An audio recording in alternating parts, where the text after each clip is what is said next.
So this next match was a really good match between the Funk Brothers with Jimmy Hart in their corner versus JYD and Tito Santana. Match went almost 12 minutes, 11 minutes 42 seconds.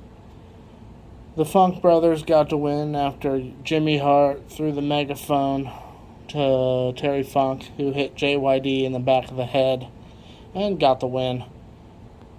This was a fun match. I enjoyed it. The Funk Brothers is Terry Funk and his brother Dory Funk Jr. Interestingly enough, Dory Funk Jr. was once an NWA World Champion from 1969 to 1973, and Terry Funk himself held the NWA World Championship for a good year, almost year and a half, in the mid-70s.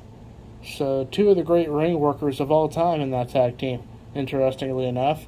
And then on the other side, you have Tito Santana, a stalwart babyface of 80s WWF television, and Junkyard Dog, a stalwart babyface of pro wrestling in general at the time.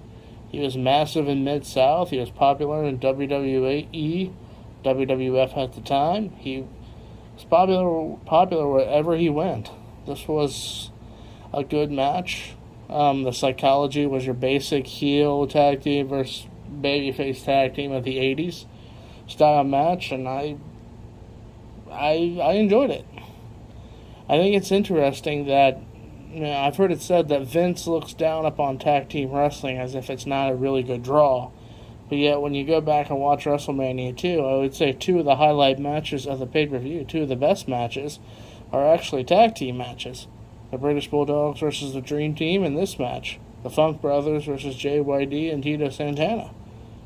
I find that kind of interesting for some reason. But, yeah, I enjoyed it. Good match. Go back and watch it. Check it out. Four great workers in the ring, all doing their thing. That's all for this one.